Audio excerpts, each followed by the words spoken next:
publishing. Seeing me bring the ruckus in. Life is by the something, so she decided to tuck her skin. Everything is rolling like them 5-star and Michelins. People kept requesting, so it's back to the grill again. It's like that, cause that's the way it is. On the edge, that's how I live. Right across the bridge, it's sickening.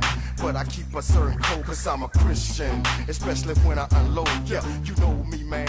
I don't deal with a lot of folk. I just talk.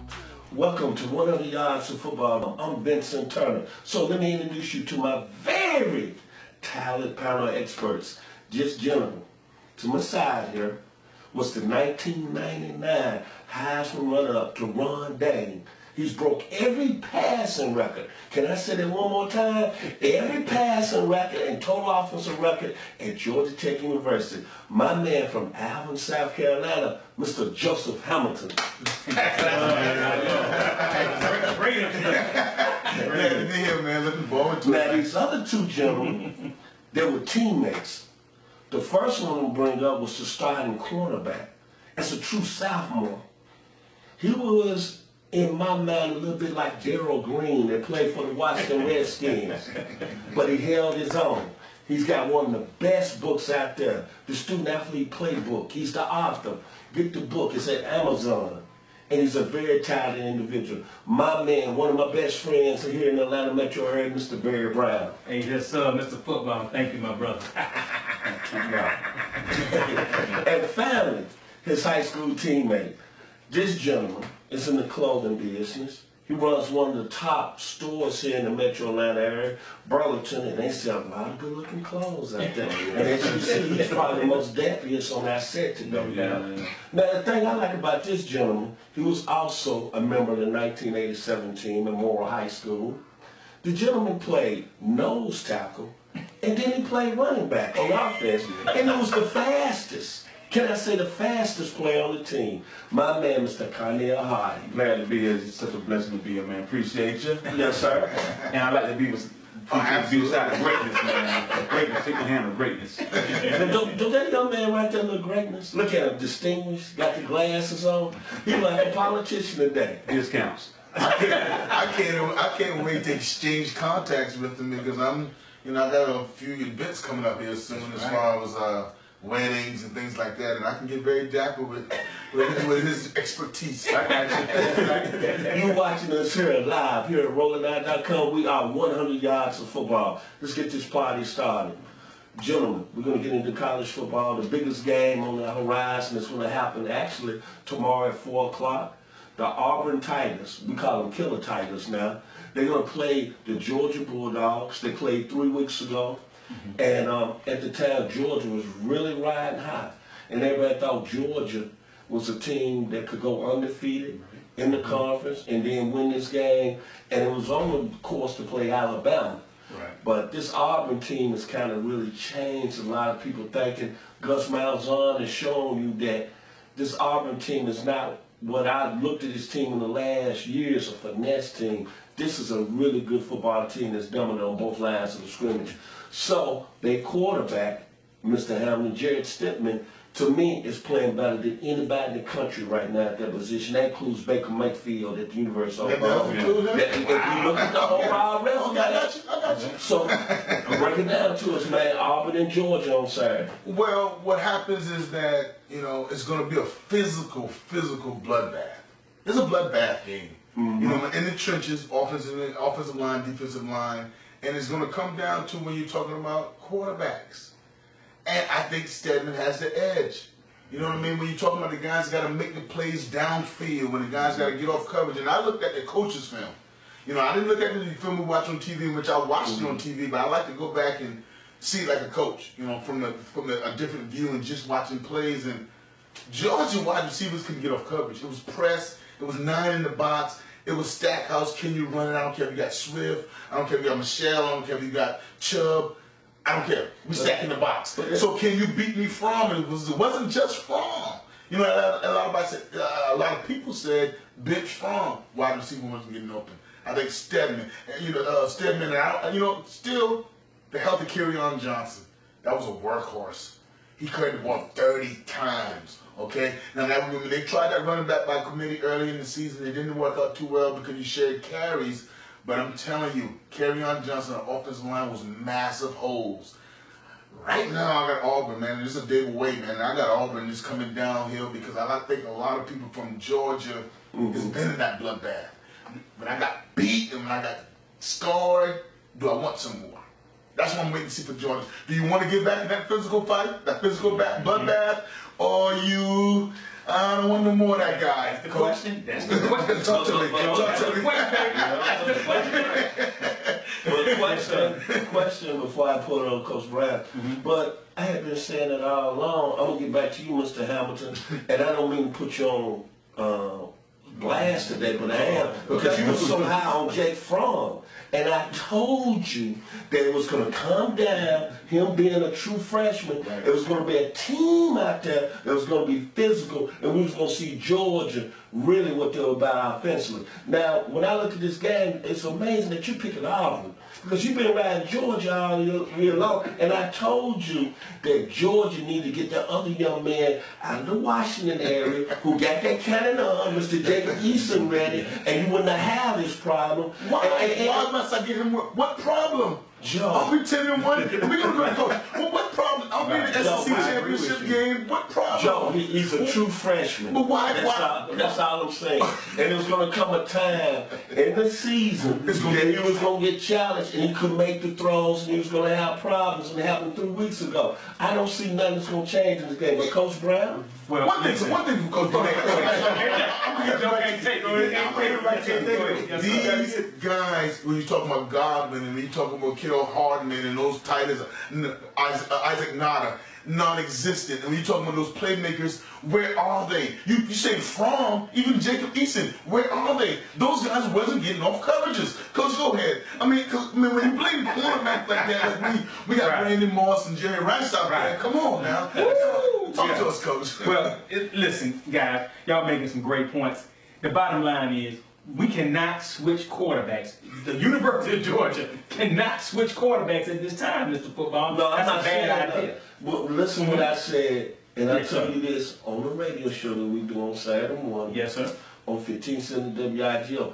All I'm saying is, if Fromm comes out struggling, let's say 3 series, Auburn goes up 14-0. You're seeing that you're not going to have no progress. You're seeing that really awesome defensive line of Derek Brown, Mario Davidson, Jeff Holland, and DeTerrence Russell, young man from Carrollton, Georgia. But Auburn is doing what they did 3 weeks ago. To me, it seems that you would give Jacob Eason just 1 series instead of letting the game keep getting out of hand, because if that happens, because it ain't nothing changed going to come on Saturday. Auburn going to do the same thing they did 3 weeks ago. They're going to load the box. They're going to seek him from, beat me with his arm, and you blaming it on the receivers. But when I look at passes, though. They did drop passes. But what I'm saying, the way the game went. But when the I wish I didn't want to hear from you guys, man. But I'm telling you, man, I got some things. You can go ahead and talk. I got some things. That's insane, we're gonna come back to you. That's insane, man. Yeah. Now, what you refer to is insane. What is as far as you saying, he's saying Jacob Eason should be coming in early. Oh, no. That's all. I elaborated on that earlier. I got later on because it's science of football that may not say it's his fault. Even, but go ahead. That's insane. I was gonna go there. When you start talking about the mindset, if Fromm struggles early, which I believe he will, and everybody in this panel believes that. No, everybody doesn't. Yeah. What's up? No, I do not believe he's going to struggle. I believe he's going to struggle, though. But let me go with you. I believe he's going to struggle. If he struggles, if they want to put Mr. Jacob Eason in the game, that's going to be a problem. Here's why it's going to be a problem. This guy hasn't played all year. So you're going to throw him in the biggest game of the year when he has not had any major reps in any game this season, and you're going to throw him out in the SEC Championship, the game is definitely over then. And so that's what I wanted to say about Mr. Jacob Eason. I do not believe he is the issue here. It's the line of scrimmage, and if Georgia cannot do what they've done all season and run on people, the game over anyway. Exactly. I mean, as myself, I feel like the biggest advantage that Auburn has against Georgia right now is they got game footage of Fromm. Pretty much. Through all these weeks that Fromm has started, they got game footage on him. So therefore, there's an advantage that Auburn had. It showed last week. It showed when Auburn played Georgia. You know, but the thing is, looking at Stedman, you got to go back when he was at Baylor. Because Stedman was a pocket pass. He was throwing the ball. But the thing was, one of his weaknesses was pressure. And when Stedman was getting pressure, he was getting sacked. He was rattling when he was at Baylor. But when you look at it, early on when he came, Auburn, the first game they played against Clemson, I think the second week, both of them were ranked in the top 5.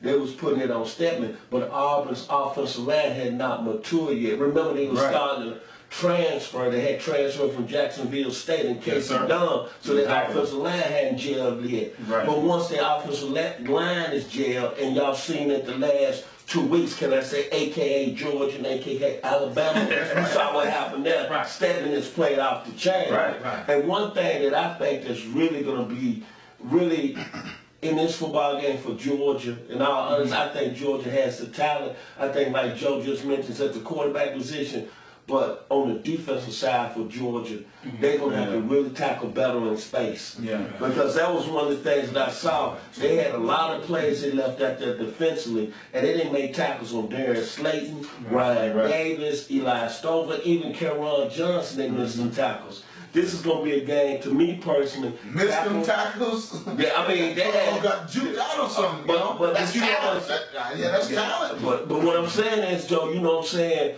Talent, if you talented, as we've been talking about Georgia all year long, they was talking about their strength for their team's defense. So you playing against a team, Auburn, they came in the game, and before the game, a lot of people weren't even talking about the receiving corps. They was talking about more on what Caron Johnson had did, Stedman had did, but I came away impressed with the receiving corps. As you said, Joe's making people miss. Well, when you start talking about the receivers corps, we've talked about this on Saturday mornings. You talking about when they pass the ball, they're going downfield. That's and correct. So Cornell, he mentioned that earlier. If you have film, you already know it's the back side of the defense, the safeties, the cornerback. That's Georgia's weak spot, and they hit it with those deep passes in the passing game. So listen, film, preparation, mindset of the Auburn Tigers in that first meeting with Georgia was, we know we can beat these cats. They came out and played with that kind of intensity. My question is right now, can Auburn play back or repeat that kind of intensity? And in the SEC championship game, I think they can, because they're the best team in the country right now. I want to say it. I want to try to answer your question with the simple fact is this, that Georgia Bulldogs had that same game plan that Auburn has. Correct. Going into it. Until what Mike Tyson said to you, you have a game plan until something happens. And I guarantee you they're going to have the same type game plan. Okay? As far as Georgia believes that one Saturday. We're not going to change too many things. I want to go back to this, guys, when we was talking right quick, we were talking about Fromm. Struggling. Mr. Football talked about the first 3 series. And let me tell you about a quarterback in the game plan. The first 3 series that I run the ball in the first 2 downs, and all of a sudden be 3rd and 2. And I don't get that, and we don't convert a first down. Okay, I didn't throw it. The next series I may have a completed a pass for 6 yards. We ran it the next 2 plays. We don't get that first down. Offense is struggling. Do you pull me out?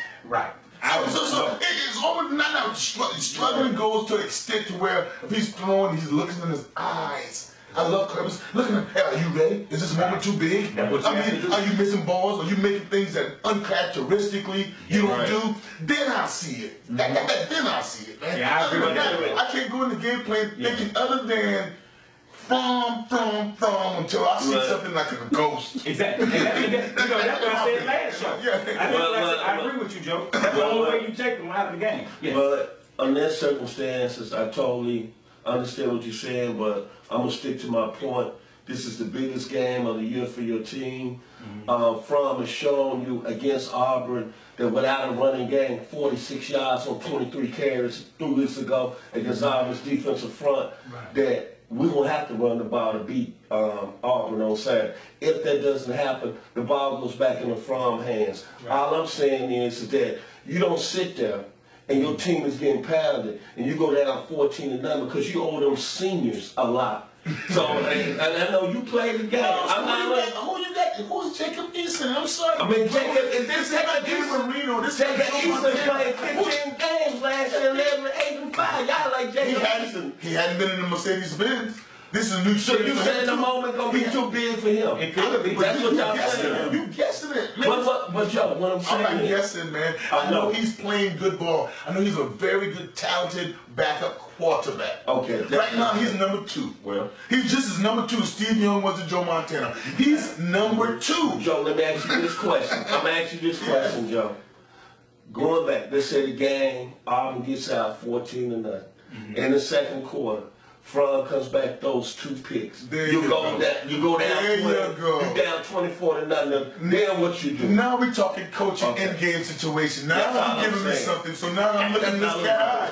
Was it a tip ball? Was it a cover 2? Or was it a bad throw? Was it a bad read? Or a bad throw? I'm going to give him a bad throw, bad read. The worst thing I want ever for him to think about, that if I make a bad throw, or I make one little mistake, that here comes Eason. No, I'm not saying that. And you know what's the worst thing for the team? I know you're not saying that. Yeah, So why would I have a big trigger? I tell you what, and I've always said this, whoever Kirby Smart trots out there, I believe. You know, not to say he's going to win every game, but I believe in what Kirby's doing. Whoever he trots out there at whatever moment, because we got to say practice is practice is practice. We only see him in games. He's seen things and throws and you know mannerisms that we're not seeing. Whoever he trots out there, I believe in. But then to say Eason, and he's handled it well. Right. He's handled it very well. Okay.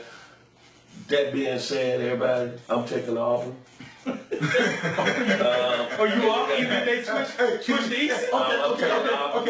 Mr. Football, can you tell us a little bit more into why you're taking Auburn? Just I think regardless of, I think myself personally, I think if Jake Fromm struggles, I think you got to look at Easton to a certain extent because you cannot let the game get out of hand. But while I'm taking Auburn, I think they're the hottest football team in the country. I'm going to go back to what a gentleman told me, and I thought, I'm not going to put his name out there, but he picked Auburn to win it all back before the season started. Wow. And a young man that works at another local station. And I said, well, why did you pick Auburn? You should look at the line of scrimmage defensively. And you look at Derek Brown has played like an NFL first-round pick. Marlon Davidson has played like an NFL first-round pick. The other gentleman, Tervius Russell, who I saw play as a senior for Carrollton in the state championship game here in Georgia, has played like an NFL first-round pick. And Jeff Holland, who's probably been one of the best defensive ends in the country. And remember this when he lost Brian Coward, who 2 years ago was the #1 recruit in the country. And he said, this gentleman told me, look at their line of scrimmage. And he told me this is a different football team that Auburn is going to put out there because they can play defense. And Auburn, when you look at that Clemson game, could have went either way. There was a very hard, as you say, knockout football game. Clemson came out of that game with some bruises. Our score was only 14-6. I don't know what happened in the LSU game, but they ended up losing that game. Blowing a lead, end up losing it. That happens in college football. But I don't have to say no more. You look at the last 2 weeks, we didn't see that coming against Georgia. And against Alabama last week, I don't care how many injuries the Tide had. Auburn controlled and dominated that football game. But, go ahead. No, you asked for the picks. I'm real quick and I'll let you go real quick. I'm going Auburn, and the simple fact is that I don't think that the overall offensive passing game, not Jake Fromm, the overall passing game of the Georgia Bulldogs wouldn't be enough for those guys stacked in the box. So I'm going Auburn. I understand it's very difficult for in 3 weeks to beat a team twice in 3 weeks. Yes, sir. I'm gonna have to agree with y'all. I'm gonna have to go with Auburn. My only concern is Kerryon Johnson injury. If he's healthy enough to even just be a decoy, I get this game to Auburn. But I think Georgia's gonna play much better. I do not see a blowout in this one. And it's all gonna come down to Kerryon Johnson being healthy and the mindset of the Bulldogs going into the game. I love y'all brothers, man, but I gotta go with Georgia. Wow. Thing is time management, special team play. But I think that clutch kicker that Auburn got is gonna choke. Ooh. And a lot of people say he's the best kicker in the country, Daniel Carson, who's been a 3-time All-American. But hey, that's what we need to do. Okay. We're gonna move on to the college playoffs. Miami, Clemson down the road. I see Clemson easily winning that football game and earning a spot. I think right now, Dabo Swinney's got them playing at a real high level. Easily? Yeah, I don't see Miami. That's just me. I told you, and we had the discussion off the phone. Here we go again. I'm going to Malik Rozier, the position you play. I've been talking about Malik Rozier was going to wet the bed, and what did he do last week against Pitt? He wet the bed, 18 or whatever. You something else with that, man. But what I'm saying, Joe, I must be right, because I told you Malik Rozier was going to wet the bed. You know, you're right. You're right in the instance when you told me you was going to wet the bed, but you're criticizing guys for that's one game wet the bed. You want to talk about the last thing we talked about is one time happening. You act like it's a recurring thing. One thing about it is this. With Miami it's going to be a real close game. Yeah. Miami plays the big boys. Yeah, sometimes they play Mickey Mouse and they play like Mickey Mouse. You know what I mean? You want to always say, if you're going to play Mickey Mouse, you better beat him. You know, if you're going to play down to him, you better beat him, though. But every time it's a big boy game, they play big boy ball. Joe, and this is, okay, man. Joe, before I pass it to Go ahead, man. Remember, I love you on the show. Yeah. I think you're one of my favorite players in all of college football. I almost took blows for you, brother. Let me explain this to you. Last week against Pitt, did Miami have everything to play for, fellas? They did. The spotlight. No, they didn't. Joe, let me finish. Let me finish, Joe. Let me finish. No, they didn't have On the everything to play for. national level, everybody was talking about the Canes. And Malik Rose and the Canes went out there and went to bed against a bad Pitt team that ain't even have to worry about it. Okay. I know why Joe was saying that. He's saying that because the winner of the ACC championship still gets in regardless. So I got that. I'm not going to say that. I know what you said. It ain't guaranteed for Miami now. No, if Miami wins, they ain't. I'm saying it wasn't a big game when they played against Pitt because they knew the ACC championship. They were going to play into it, and they can still get in. I don't, but it's bad enough. But I don't say with Georgia, right? Yeah, it's listen. No, if Miami beats Clemson, they're in, hands down. No. The ACC champ is getting in. The You said SEC no? champ. Oh, you don't agree with that? what Miami selling, right? They sell them. It don't matter. Oh, man. Hold up, why you say that now? I'm just saying, hold up. Y'all sold. Why Y'all does it sold. matter though? Yeah, they sell. They sell. The bottom line, Miami, to me, if they beat Clemson, there's still gonna be some worries there. They only got one loss. That's to a bad Pitt team. It doesn't matter. Yeah. You saying you? Wait a minute now, Mr. Football. You saying? Okay, Are you the committee now? Are you the committee? I'm not the committee. Okay, are you the committee? Because you saying that was some real. But let's do one thing about the committee. Let's do it, Joe. I respect the committee to the point that I respect everybody. But we're the committee. So we don't have to say where's the committee. Right. We're the committee. Okay. So we debating it now. Right. Very, very nice. I'm done. And there's no way Miami can do anything except win the get game. in. Right. Get in. Are you agreeing? I'm agreeing. I'm agreeing. Come on now. Hey, I'm riding with Miami. I'm riding with Miami with this one. But if they win, there's a possibility they might not be in. No, they going in. Yeah, they win. They going in. I don't see that. Clemson is the #1 team in the nation, and they lost to Syracuse. Okay, I'm looking at it like this. I'm going to say Miami's guaranteed. That's y'all personal thing. But understand, there's also, do anybody that's trying to think that ACC was a strong conference this year? Yes, I do. I think it was very strong No. versus Clemson. Clemson, except for Clemson and Clemson and Miami. Outside that, no. Outside of that, I don't think so either. No, North Carolina State was there. North Carolina there was supposed to be there. You saw what happened to them in the middle of the year. Yes, somebody saying, the producer said, Brown, you up next. You gonna holler out what? But I want to see your answer. You gonna say the ACC was all that? You trying to tell me that top to bottom, what the ACC has done is not impressive. If far from the top of that conference with Clemson all the way down to a Wake Forest is not better than some of these Power 5 conferences? Is that what you tell? They not at the top of that? No, I want you to answer. I want you to answer the question I love the producer Dub that just brought out there. Explain why the ACC is the #1 conference. When you say what, to me that's telling me you say the ACC is better than everybody. Heisman, okay, you ready? Heisman Trophy winner.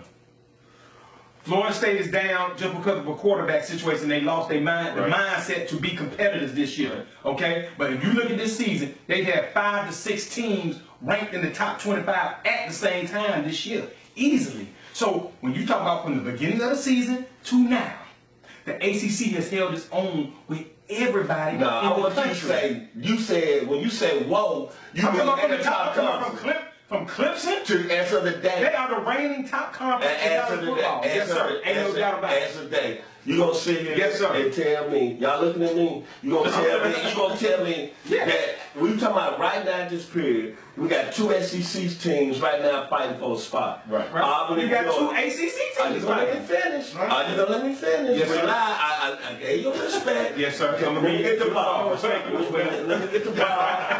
I'm gonna run home. I'm gonna run home with my ball. It's too loose. Yeah, I'm punching that out. You gotta get the Let me take the ball. If I can't get my point, then I'm gonna take the ball and run home. I'm gonna be quiet. Okay. You only got Clemson and Madden. Right. To me personally, that's played consistent. Yes, sir. Pitt has been garbage. Wake Forest has been up and down. Georgia Tech showed you, I know you don't have your Georgia Tech stuff on, they showed you that they was, I hate to say that, Yellow Jackets, garbage and overrated, and maybe you need to be changing it. They never were ranked this year. What are you talking about? No, after Tech was running well, and I don't mean no disrespect, after Tech went 2-1 and 3-1, They were not ranked. Give him a run. Are you gonna let me finish? Are you gonna let me finish? I let you finish, so let me finish. You gotta touch that ball. Okay, yeah. Okay, I'm gonna ask you one more time, Coach Brown. Georgia Tech, after they went impressive, 2-1, everybody saying they needed votes. Right. Including yourself, Coach Brown. I talk to you every day. And y'all was talking about Triquan Marshall, but at the end of the year, I know what is going. And what's great about this is that, to me personally, the ACC has only had 2 teams that's played consistent football. That's Miami, and that's Clemson. When you look at it, the SEC is still a better conference. And I'm going to even say this, Oklahoma in the Big 12 and Ohio State. Those 2 teams have been pretty well, and that's why they're in the conversation. Okay, you frowning about Oklahoma. No, I'm frowning about Ohio State. They got 2 losses. What are you? Okay, Ohio State, to me personally, the 2 losses, they lost to an Oklahoma team that's right now in the mix. Right. And every team has a bad game. I don't know why. Whatever team have a bad game. Okay, well, man, y'all punishing me. This is what I understand. Y'all punishing me to try to make me understand the Pitt loss. Well, Ohio State lost to an Iowa team that was better than Pitt. Okay, we're going to go there. Clemson lost to Syracuse. That was the bottom of the league. Right. But at the end of the day, I'm going to say this. In about 48 hours on Monday morning, all this is going to be rectified. And when we come back on the 3rd show, then somebody's going to be eating crow and somebody is not. And when I look at it, I'm putting heaven. We know you're an Ohio State fan. You've been talking about Ohio State since 1978. We know you're a fan. No, really, I like Ohio State because of the days. I like Urban Meyer and be honest, Ezekiel Elliott. But we're going to go to the Dallas Cowboys, but he's a Cowboy, so I have to become an Ohio State fan. But the answer is Ohio State has history. Woody Hayes, and back in 42, they had Bill Willis, who's the first black player that played in the big team. So that's why my loyalty is to Ohio State. And somebody put me. No. How do you keep them out? I mean, that's what I'm saying. How do you keep Alabama out? What's your story about keeping Alabama out? No, I'm not keeping Alabama. I mean, if let's say that Oklahoma gets beat by TCU, and Ohio State beats Wisconsin, there's no question about you got to put Alabama in the mix. 12-1, they lost to a team that was ranked in the top 4 college playoffs. That's still a good football team. If Alabama is not, for some reason, we had those teams lose, is not voted, of course they have an argument. They're Alabama, they've been the best program in college football really for the last 10 years. What about Oklahoma? What if Oklahoma and Ohio State wins? And it comes down to Ohio State and Alabama. Let's back up. Let's go with the SEC championship game. Auburn and Georgia, we all agree somebody's going to get in the winner of that game. Okay. The ACC, Miami and Clemson. Winning that game gets in. Okay, as you just saw, we had a real heated college football playoff segment. Good stuff. I'll let y'all know out there who's following us on Facebook Live or whatever, rollout.com. It's nothing ever personal among the panel. I love these brothers, but sometimes, I go like, But at the end of the day, Monday morning, I want each of you gentlemen to have y'all phones on. And I'm going to have my phone on so y'all can contact me if it comes out right. But we're going to go into the NFL segment. A lot of things that happened, man, in the past week. Before we get in talking about the Atlanta-Minnesota game, which is a big football game, I didn't really want to bring this up, but now I'm gonna go with that next. I want to talk about Eli Manning right quick. Joe, you're a quarterback, you played in the league, then pass along Coach Brown because he had some very interesting comments that almost But Eli, what's in that situation, him being, and let's say disrespected, do you feel like, what are the Giants doing here, man? Well, I thought he was respected. My mom always said to me, respect is due to a dog. And I think they showed him respect. I think they showed him respect when they asked him whether he wanted to start and was getting pulled at half, and he was able to make a decision. Right. Now, let me be right now not a fan, a stan, like Eminem said. No, I don't want to be that guy. I want to be a coach. His play has been declining. No, is he the reason for 2-9? No. Bad offensive line. No wide receiver. Odell Beckham down. Marshall's down. Yes, Ingram is doing well, but it's bad news bears for them all the way around offensively. Now, is he the problem? No, but you want to find something out. So they asked him, and his play has been declining. He's not the fault, coach. His play has been declining, and as I watch film, rewinded it, come sit down, Eli. Let's look at this play and that play. It could be justified. Now let me pass this on before I pass it on to the other two panels, Coach Brown and Coach Hardy. And ask you, Joe, as far as his career, what would you put him as a quarterback? How would you grade his career right now? If we was talking about grades, I'll give him A, B plus, A minus, A. As far as his career. He's a borderline Hall of Famer. It's only two catches, 2 throws, 2 MVPs, and beating Tom Brady, which is that can't go on and continue on. He's borderline. Okay. But I can't start a team with him, coach. I can't start a team with him. No, he's a big moment player. Yes. He's a big moment player. I just can't start a team with him. Okay. This is what really has kind of been upsetting me for the whole week. And today I said I was going to stay away from this. But this gentleman, I love him on my left-hand side, Coach Barry Brown. But sometimes I can just take a rope and choke some of the things he said. But I'm going to let you say what he has to say about Eli as far as his career. Is Eli a Hall of Famer, Coach Barry Brown? I mean, he's going 9 times out of 10 get in. I don't believe he's a Hall of Famer. I don't know how a Hall of Famer can lead the league in interceptions as many times as he has and look as terrible as he's looked at times. I don't believe that Hall of Fame play.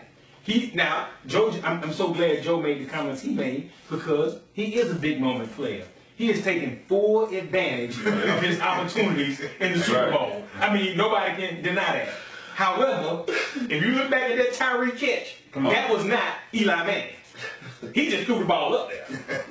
I mean, let's just be real. Yeah, really. Let's just be real. Come on, man. And then the other Super Bowl, he's benefiting from a great team at that moment. Okay. You talking about 2 9-17. Right. They 9-7, brother. Right. That's not no great quarterback. So listen, he's benefited from big moments. He's taken advantage of big moments. And I would love to see him go out as the quarterback of the Giants for the rest of the season. Now, Geno Smith is not the answer. We know that. No way. So I think it is a little bit disrespectful that they even asked him to sit down. Well, the reason why I'm saying that is because again, let's be GMs, let's be owners, let's be forward. It's a tough job. This is a 36-year-old, and what they so-called say is in the quarterback draft. Right. Donald and these guys out there, it's come out. So now can we see what's going on? Even your boy Webb. Well, Webb's not ready, so they're not going to put him out to the fire. So Geno Smith. So they're making strides. It's a black quarterback. And I want to say one more thing about that. It's a black quarterback doing it in a New York City thing. They give him that. That's the last. Right. New York Giants have never had a black quarterback. Right. I hate to go there, but now's another chance for him to show and tell. Right, Geno. Yeah. I mean, we gotta give him a chance. Everybody else can develop and have another year to get better. Give him another chance. I'm gonna say this. Go Geno. I'm gonna say this about to keep it real. I'm gonna turn it over to Coach Hardy. One thing I would say, and I respect everyone's opinions about Eli, but Eli showed me some Eli Manning when he was benched the next day, and I heard this on a national syndicated station on the internet. It was 7:30 in the morning, and they getting ready for practice. Actually, 2 hours for practice.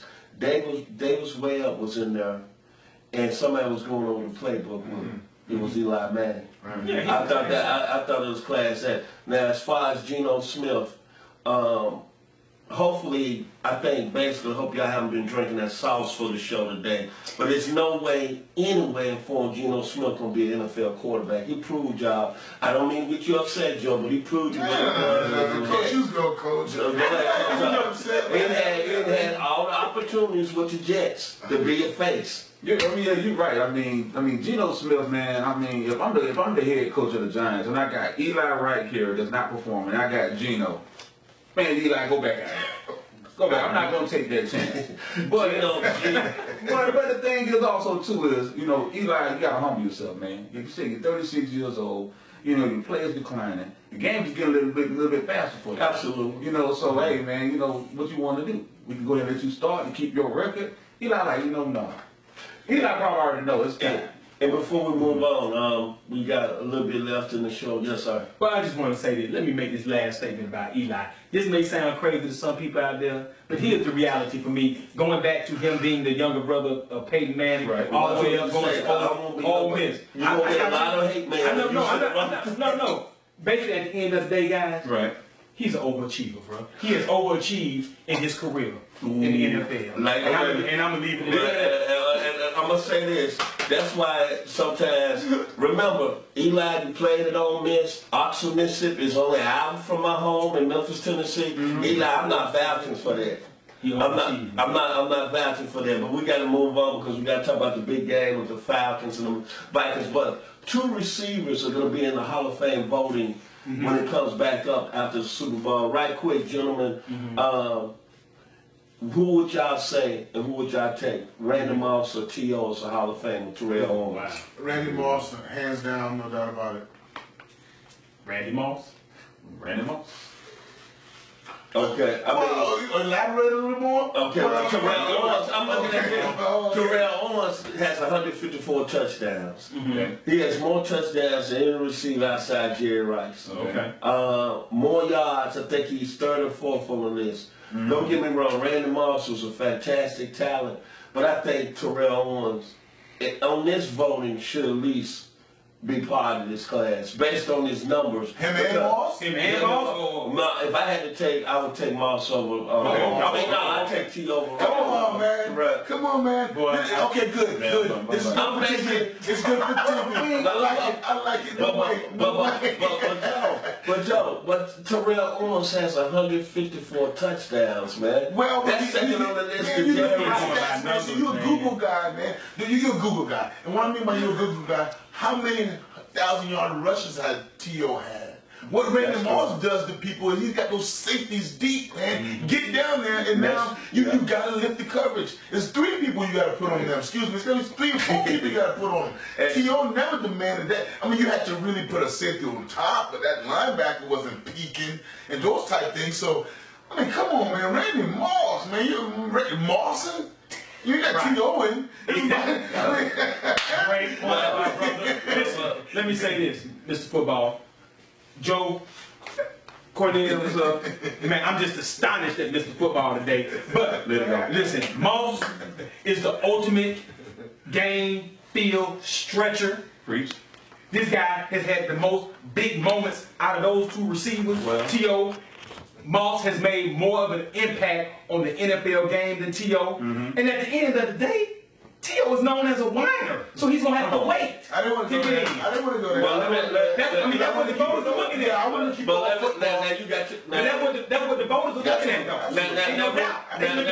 though. We got to move on, but I'm going to say this in Yes, sir. Okay, you call T.O. a whiner. That's his reputation. It's been times. Okay, that's reputation. It's been times. I get my ball now. It's been times that Moss is known to quit. never blocked. Yeah. And then I'm gonna go back to that 2004 Super Bowl. You gonna call you gonna disrespect T.O. like this? Gonna talk about he a whiner? But what about when he went out there against the New England Patriots with a broken leg? It was the best player on the field and had 97 122 yards, and y'all gonna disrespect I T.O. healed broken leg. Oh my God! And you gonna call him a whiner?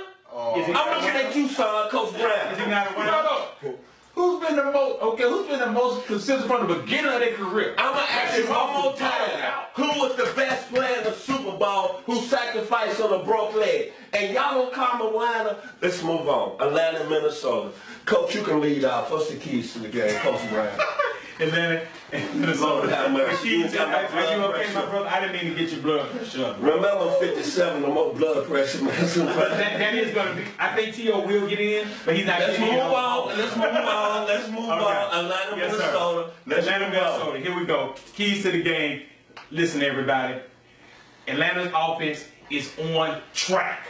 Atlanta's offense is on track. So if they come in against this top 10 defense that Minnesota has, and they play great football in the last 2 games alone, on third down, Atlanta is 20 of 28. That is what you call execution. And if our offense, the Atlanta Falcons, continues to execute on third down specifically, then we will be all right against the Minnesota Vikings. Wow, this is in your notes here. That's my same notes. Where's my notes? I love that, and that's what I have to say to Coach. Yes, is the fact that it's got to be third and short. It's got to be third and medium. It's got to be third and 4, third and 5, where you got a threat of maybe those two-headed monsters in the backfield can get out there in their little flare routes and flat routes, because you remember now, 3rd and 9, that pass rush, it's hard. They're gonna come after them now, because the Minnesota Vikings, they're very good from each level. That's right. Up front, linebacker, Harrison Smith back in the secondary, and Xavier. Watch this. This is the best matchup I got going. I love it. I love what Xavier Rhodes and Julio Jones, because there's a point now where we just talked about 2 high safeties. Right. Okay, I don't know if Minnesota has to pay too much attention to showing Julio and Xavier help till 4th quarter. Now, if you're a coach and he's getting roasted, don't let him go for 250. Right. No, make that adjustment. I think it'll be a one-on-one thing, Coach. And I think they're going to trust Xavier Rhodes to say, you got Julio, follow him around. And it's very intriguing, because Minnesota Vikings average 24.6 yards, 24.6 points per game. The Falcons average 24.1 points per game. The Vikings yards per game is 375. The Falcons is 374. Yeah. And then the third down percentage, the Falcons is number 1, but guess who's tied with them? Minnesota. Falcons is number 1 in the league in third down conversions. Yeah, third down conversions. They moved up that fast. And Minnesota is not. Now, I didn't know that was a good point, Coach. But I just want to tell you now, are you going to send these guards help? That's going to be. Are you going to get some help? That's the question. Because I'm telling you, they're going to need help. So don't get bullied, and don't all of a sudden think we've arrived at the Cowboys and the Bucks. Right. This is real big boy ball now. I'm gonna tell you what concerns me about this game. The Falcons' offense is rolling, as Coach Brown is saying. It's rolling at a high level, Super Bowl level. I think Matt Ryan on the last few weeks is getting the ball to several different receivers outside Julio Jones, and you see what that's done. It's really opened the field up for Julio. But this is a very tough Vikings team that's very balanced. We didn't mention the Vikings' offense. Case Keenum has played out his world. Latavius Murray, everybody thought that Dalvin Cook was going to be missed. He's playing real well. Their receiver, Adam Turner, is not a leading receiver in the game. What he's had 6 or 7 100-yard games. At Minnesota, one thing about them under Coach Mike Zuma, they don't play defense. The young man out of USC, Everson Griffin, has always been an outstanding pass rusher. Harrison Smith, as y'all mentioned, an excellent safety. The 2 corners, Xavier Rhodes and Trey Wines. And, of course, Anthony Barr-Henry Kendricks at the linebacker position. The bottom line is that, to me, this is a game that the Falcons, it's going to be judge time. Really, are they really Super Bowl ready to go to the next level? But you really can't say, because they got so many injuries in the secondary. The Falcons. It's never judge time, Mr. Football. Okay, but let me ask you. It's judge time is how you playing, man. Because, again, man, we got to watch the games. But let me So, ask I you mean, it this. was a bloodbath, what I think it is. You don't think- Execution down to a field goal kicker. Okay. That doesn't mean Joe. they're going to skies fall. Man. No, You know what no. I mean? We out there playing ball. Joe, you don't think they gonna miss Dez from True Front, Robert Alford? Now with the brotherhood, now with next man up. Okay. So what? Okay. So what? I think that's gonna be a very physical football game. That's gonna play some big part when you don't have your whole team, because this is a Minnesota team. They're just not 9-2 now. Oh, I got Minnesota winning. What do you mean? But look who Minnesota played. I mean, what do you mean? They still want They to play the Red straight. Hot Rams team, and everybody They shut them down, Mr. Football. Yeah, and They shut Jared them Goff down. at the time. Right. They shut somebody else down. I mean, wait a minute. I'm asking the quarterback here. And Jared Goff at the time was the hottest quarterback in the league outside Kyle Winston. What did the Vikings do? Quiet. Yes, sir. Quiet. Well, Why is this guy just a one film guy? Quiet. Yeah, but what's his But Joe, that was a. I'm like this. Granted, I want everybody to understand this. I'm not in no way trying to challenge this great talented man. He's had a career that everybody would dream of. All I'm saying is that, Joe, when the lights are on and it's a big game and everybody looking and you don't perform, I just have a problem with that. That's all. Big time people play big because if you didn't play big in games against Georgia, what did you go against Georgia? 2-1. Okay. And if you didn't play big, it was a case that y'all weren't gonna win the game. Ain't it right? Yeah, man. Okay. We've lost big games. You lose games. Kobe Bryant lost in finals. LeBron lost in finals. I mean, we could do a great debate on Joe Hampton. He was a game changer, man. Oh, come on.